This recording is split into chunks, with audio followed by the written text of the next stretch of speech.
మంచి రోజులు రాబోయే ముందు కనిపించే 12 సంకేతాలు. మన జీవితంలో ఎప్పుడైనా అదృష్టం వరుస్తోంది అంటే కొన్ని సంకేతాలు వాటి అంతటా అవే మనకు ఎదురవుతాయి. వాటిని గుర్తించగలిగితే చాలు. మన జీవితంలో పెను మార్పులు చోటు చేసుకుంటాయి. కొందరు దీన్ని మూఢనమ్మకం అని కొట్టి పారేస్తారు. కాని మన చుట్టూ మనకు తెలియనివి ఎన్నో ఉంటాయి అని మనం గుర్తుపెట్టుకోవాలి. ఆ సంకేతాలను ఎలా గుర్తించాలో ఇప్పుడు మనం ఈ వీడియో ద్వారా తెలుసుకుందాం. జీవితంలో ఎదగడానికి మనం ఎంతో కష్టపడుతుంటాం. కొంతమంది ఉన్నట్టుండి జీవితంలో సెటిల్ అయిపోతూ ఉంటారు. అబ్బాయేం అదృష్టవంతుడురా అని చాలా మంది అనుకుంటారు. కాని మన జీవితంలో వచ్చే అదృష్టాన్ని మనమే నెగ్లెక్ట్ చేస్తున్నామని మర్చిపోతాం. అవునండి, ప్రతి మనిషికి కూడా మంచి రోజులు రాబోయే ముందు కొన్ని సంకేతాలు కనిపిస్తాయట. అలాగే మనం జీవితంలో చిన్న చిన్న విషయాల్లో తీసుకునే జాగ్రత్తలు మన ఇంటికి అదృష్ట లక్ష్మిని తీసుకువస్తాయి. ఎవరు నమ్మినా నమ్మకపోయినా మంచి రోజులు రావడానికి ముందు కొన్ని శుభ సంకేతాలు వాటి అంతటా అవే మన కళ్ల ముందు జరుగుతాయి. వాటిని మనం అర్థం చేసుకోగలిగితే మన జీవితంలో సగం కష్టాలు తీరిపోతాయి. హిందూ ధర్మశాస్త్రంలో చెప్పబడిన కథానుసారంగా ఒకసారి నారదుడు వైకుంఠం వెళ్తాడు. అప్పుడు ఆదిశేషువు పైన నారాయణుడు పడుకుని ఉంటాడు. భూలోకంలో ఎంతో మంది మానవులు కష్టాలు అనుభవిస్తున్నారు అని చెబుతాడు. జీవితంలో కష్టాలు వస్తుంటాయి, పోతుంటాయి. అయితే కష్టాలు తొలగి సుఖాలు వచ్చే ముందు కొన్ని సంకేతాలు కనిపిస్తాయని స్వయంగా శ్రీ మహావిష్ణువు నారదుడికి చెబుతాడు. ఆ సంకేతాలేంటో ఇప్పుడు చూద్దాం. కొందరు ఏనుగు కనిపిస్తే భయపడతారు కాని అలా ఎప్పటికీ చేయకూడదు. ఏనుగును లక్ష్మీదేవి స్వరూపంగా భావించి ప్రసాదంగా ఏమైనా పెడితే సకల శుభాలు కలుగుతాయి. ఇంట్లో పూజ చేసేటప్పుడు కొబ్బరికాయ కొడితే అందులో పువ్వు రావడం, ఇది మనకు అందరికీ తెలిసిన విషయమే. ఒకవేళ కుళ్ళిన కొబ్బరికాయ వస్తే అపశకునంగా భావిస్తారు. అదే కొబ్బరికాయలో పువ్వు వస్తే జరగబోయే శుభానికి సంకేతంగా పరిగణిస్తారు. అనుకోకుండా మీ ఇంటికి నల్ల చీమలు వచ్చి వరుస కట్టి మీ ఇంట్లో ఏమైనా తినడం మొదలు పెడితే మీ ఇంటికి లక్ష్మీదేవి వస్తుందని మరియు అపారమైన ధన ప్రాప్తి కలుగుతుందని సంకేతం. అదేవిధంగా అనుకోకుండా మీ ఇంట్లో నల్ల చీమలు కనబడినా కూడా అది శుభ సంకేతమే. మీ జీవితంలో ఏదో ఒక లాభదాయకమైన మార్పు జరుగుతుందని అర్థం. మరియు మీ కుటుంబమునకు మేలు కలుగుతుందని సంకేతం. అంతేకాకుండా నిర్ణయించిన కాలం వరకు అవి వస్తూ ఉంటాయి.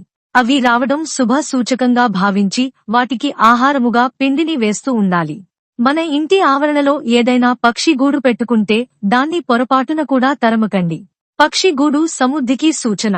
ఇక గుడికి వెళ్లి వచ్చే సమయంలో తెల్లటి ఆవు, బ్రాహ్మణులు ఎదురు రావడం శుభ సంకేతం. జీవితంలో మీరు పొందబోయే సక్సెస్ కు అది శుభపరిణామం. ఎవరికైతే బ్రాహ్మీ ముహూర్తంలో మెలకువ వచ్చి గంటల శబ్దం వినిపిస్తుందో వాళ్లు తెలియకుండా శివనామస్మరణ లేదంటే విష్ణునామస్మరణ చేస్తారో అలాంటి వారికి త్వరలోనే మంచి జరుగుతుందని సంకేతంగా భావిస్తారు. కలలో ఎవరికైనా తెల్ల గుర్రం కానీ కనబడితే వారికి త్వరలోనే లక్ష్మీ అనుగ్రహం కనబడుతుందని అర్థం చేసుకోవాలి. అనుకోకుండా ఇంటి లోపలికి గోమాత వస్తే లేదంటే ఇంటి ముందు గోమాత వచ్చి ఏవైనా తింటే వారికి త్వరలో కష్టాలు తొలగిపోతున్నాయని అర్థం. గోవు శరీరంలో ముక్కోటి దేవతలు ఉంటారు. కాబట్టి గోవు వస్తే చాలా శుభప్రదం. ఇంట్లో పూజ గదిలో పూజ చేస్తున్న సమయంలో, హారతి ఇస్తున్న సమయంలో దేవుడి ఫోటో పైనుంచి పువ్వు కింద పడితే వారికి త్వరలోనే మంచి రోజులు రాబోతున్నాయని అర్థం.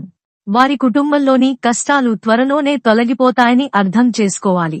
పురుషులకు కుడి కన్ను మరియు కుడి చేయి అదురుతున్నా త్వరలోనే వారికి మంచి రోజులు రాబోతున్నాయని అర్థం. మహిళలకు అయితే ఎడమ కన్ను, ఎడమ చేయి అదురుతూ ఉన్న వారికి కూడా సమస్యలు త్వరలోనే తీరబోతున్నాయని అర్థం. ఇంట్లోకి ఆంజనేయస్వామి ప్రతిరూపమైన కోతి పూజా మందిరంలోకి వచ్చి కొబ్బరి చిప్ప లేదంటే పండు తీసుకుని గనుక వెళితే త్వరలోనే వారి కష్టాలన్నీ తొలగిపోతాయని అర్థం. ఇంట్లోకి కోతి వచ్చి ఏ వస్తువు తీసుకెళ్లినా రాయితో, కట్టెతో కొట్టవద్దు. కోతి వచ్చిందంటే లక్ష్మీదేవి త్వరలో కాలు పెట్టబోతోందని అర్థం. ఏదైనా పనిమీద బయటకు వెళ్లినప్పుడు గోమాత కాని, ఏనుగు కాని, గుర్రం కాని ఎదురైతే చాలా శుభప్రదం. వెళ్లిన పని సకాలంలో పూర్తవుతుంది. అన్నీ శుభాలు కలుగుతాయి. అలాగే చిన్న పిల్లలు ఇంట్లోకి వచ్చి ఆకలివేస్తుందని అడిగితే మీ కష్టాలన్నీ తొలగిపోయినట్లేనని పండితులు చెబుతున్నారు. ఇలా వచ్చిన పిల్లలకు తీపి వస్తువులు, బెల్లం, లడ్డూ లాంటివి ఖచ్చితంగా పెట్టాలి. ఇంట్లోకి అకస్మాత్తుగా రామచిలుక వస్తే లక్ష్మీ అనుగ్రహం కలుగుతుంది. మన్మధుడి వాహనం చిలుక. లక్ష్మీదేవి కుమారుడు మన్మధుడు. కాబట్టి చిలుక వచ్చిందంటే లక్ష్మీదేవి ఇంట్లో అడుగుపెడుతున్నట్టే అని భావించాలి. ఇంట్లో అస్తమానం పాలు పొంగుతూ ఉంటే ఇంట్లోకి లక్ష్మీదేవి రాబోతోందని అర్థం చేసుకోవాలి. త్వరలోనే ఇంట్లో ఉన్న కష్టాలన్నీ తొలగిపోతాయనడానికి సంకేతం. మంచి రోజులు రావడానికి ముందు మీ ఇంట్లో చెట్లు, మొక్కలు పచ్చగా ఎదుగుతుంటాయి. ముఖ్యంగా తులసి మొక్క పచ్చగా, అందంగా కనిపిస్తుంటుంది.